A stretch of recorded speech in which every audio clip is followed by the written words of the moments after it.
Avokat Gledis Nano, ish drejtori i përgjithshëm i policisë, ka aplikuar për të qenë kreu i BK-s. Si e vlerësoni kandidaturën e tij? Kur e pash, u çudita. Por unë do të them që BKH-ja për mua ka emrat e Byros Kombëtare Politike. Dhe imagjinoni kanë vendosur Byroja Kombëtare e Timit. Vetëm i mungon vula e Partisë Komuniste, që ta bëjmë konvertimin ashtu siç duhet. Zoti Hametaj ka qenë ministri i zotit Rama, është shkarkuar nga zoti Rama, u vendos zëvendës kryeministër, u shkarkua nga zoti Rama dhe sot është në arrati. Zoti Nano uroj që mos ketë një njëjtin fat si zoti Hametaj. Sepse ashtu siç do emërohet kryehetuesi, mund të përdoret dhe në fund fare mund të merret i pandehur. Aplikime mund të bësh, po bëj aty ku duhet. Mund të bësh aplikant i mirë për një akademi, mund të bësh aplikant i mirë për një vend që s'ka lidhje fare me pushtetin ekzekutiv dhe gjyqësor, por nuk mund të bësh kurrë aplikant dhe një institucioni i cili është në varësi, pavarësisht se nuk ka atë anën ligjore, po është në varësi të kryeministrit të vendit.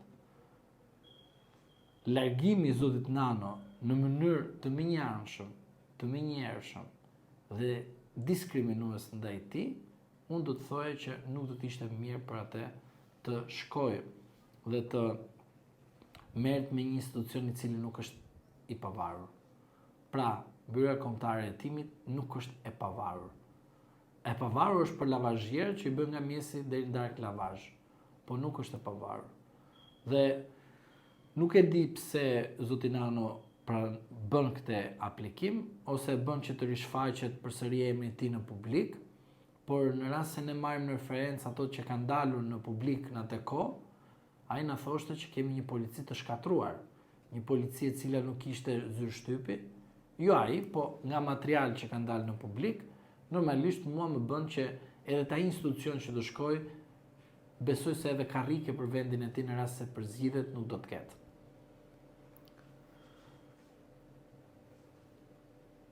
Avokat, çfarë pritet të ndodhë me prokurorët special në përfundim të mandatit të tyre 7 vjeçar? Prokurorët, për mendimin tim, kanë mbaruar punë pasi kanë bërë gjithë këto arrestime. Dhe puna ishte vetëm për Partinë Socialiste, për të ndihmuar Partinë Socialiste se si të marrë 83 mandate dhe të heqë nga skena politike aktive zotin Meta, zotin Berisha, pjesërisht, dhe zotin Veliej tërësisht. Spaku dhe 20 prokuror kanë punuar me kaq shumë zell, hetje për të ndihmuar Edi Ramën që të jetë kryeminist absolut në këtë vend. Por kjo do ta dini që do të vijë në disfavorin e prokurorëve, sepse në mandatin e tyre, i cili përfundon sipas ligjit fillestar që është normuar me konsensus politik, do të vijë dhe ajo që ne themi shpesh herë kemi lexuar në për libra, Hitleri çfarë bënte. Kur fillonte dhe u mblidhte me gjithë ajo masakrë që kishte bërë, vriste përkthyes, ushtar, që mos u kapshin si prova, sa ato prova do ishin kundër tij. Dhe kështu është edhe jeta politike, juridike, aty ku gjithmonë bizotron paaftësia dhe padrejtësia.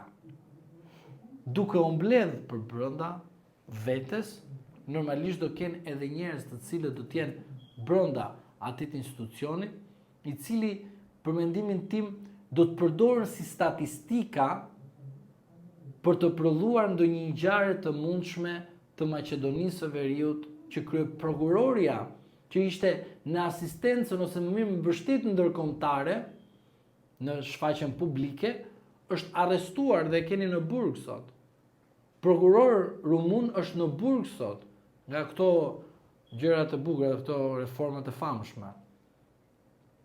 Uroj që këta prokuror, çfarë janë aty brenda, mos të përfundojnë në burg që të plotësojnë statistikën e radhës kundrejt partisë që ato ndihmuan që të marrin pushtetin absolut. Se pushteti absolut nuk do godasi atë që nuk ka marrë dhe nuk ka pushtet. Do godasi gjithmonë brenda llojit, sepse brenda llojit është aty që i kanoset rrezikut pushtetit. Nuk i kanoset rrezikut pushtetit nga ai që është përtej i pushtetit.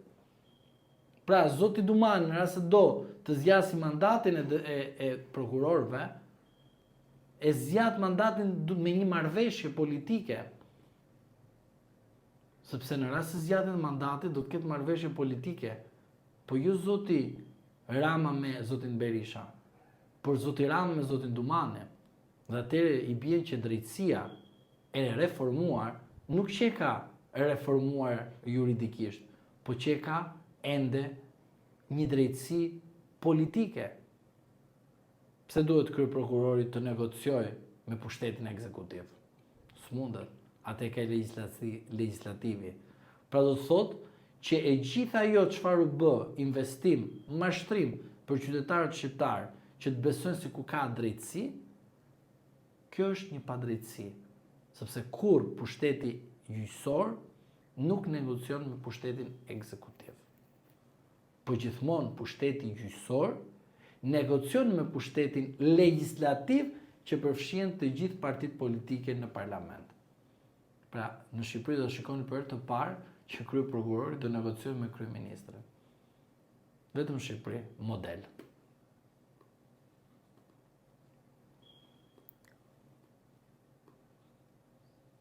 A ishte një lloj marrëveshje e heshtur mes SPAK-ut dhe kryeministit Rama përpara zgjedhjeve, shkak kjo, po themi, mandati i tyre 9 viteve si prokuror special, çfarë ndodh me ta dhe a kishte një lloj marrëveshje të heshtur dhe që u pa edhe në mos regjistrime procedime penale për manipulim zgjedhjesh ndaj mazhorancës? 3 + 3 + 3 na bën 9. Pra 3 vite, 9 vite duhet jetë çdo prokuror. Mandati i tyre është normuar edhe me ligjin dhe me kushtetutë. Që do të thotë zoti Rama në çdo moment nga ana ligjore mund të marrë një deputet qyll dhe bëhet 84 deputet dhe të bëjë një ndryshim për sa i përket pjesës së mandateve të prokurorëve. Por nga ana kushtetuese do të kemi ngërç sepse zoti Rama duhet të marrë edhe nga Partia Demokratike një pjesë të deputetëve që të bëhet ndryshime edhe kushtetuese. Pra do të thotë mandati i tyre ishte thjesht një PR që bën mediatikisht, politikisht edhe juridikisht për një debat edhe një konsum publik, sepse jemi mësuar gjithmonë që problemin e ka pjesa e opozitës ndërsa qeveria asgjë. Për sa i përket krimeve zgjedhore, këtu e kemi thënë, janë statistika të cilët nuk prodhojnë asgjë, e vetme gjë që ata prodhojnë është që zoti Rama sot është me 83 mandate fal investimit dhe përkrarjes absolute të SPAK-ut. SPAK-u ndihmoi zotin Rama të marrë 83 mandate dhe mandatet e këtyre prokurorëve mund të shikojmë nga shtatori tetor si do të ndodh, sepse në dhjetor zoti Dumani largohet për shkak se mandati i tij kushtetues është 3 vjeçar pa të drejtë riemërimi dhe duhet patjetër të ndryshohet dhe dispozita kushtetuese dhe duke qenë në këto kushte, unë mendoj se prokurori apo kryeprokuroria e re duhet shikohet dhe duhet parë se si do të vazhdojë procedurën edhe punën e vet, por mos harrojmë faktin që antarët e KLP-s që zgjedhin kryeprokurorin, normalisht shumicën e tyre dërmuese e ka Partia Socialiste dhe në rast se do të shikojmë për zgjatjen e mandateve, do ta shikojmë nga tetori, nëntori dhe dhjetori. Është shumë herët për të parë për zgjatjen e mandateve, sepse kjo legjislaturë mbaron punën e saj në fillim të shtatorit, legjislatura e re fillon në fillim të shtatorit, me mos gabojmë data 9 shtator, dhe duhet parë mandatet e tyre. Por ta keni parasysh që kjo loja e mandateve dhe zgjatjeve të këtyre mandateve është gjithmonë në favor të Partisë Socialiste, sepse 20 prokurorë që janë brenda SPAK-ut kanë ndihmuar Partinë Socialiste Edi Ramën që të marrë 83 mandate. Edhe sikur të zgjatet mandate këtyre, ata prokurorë do punojnë që të arrestojnë të gjithë opozitën shqiptare, ta fusin në burg, sepse ata janë të kënaqur me keq qeverisjen e Partisë Socialiste.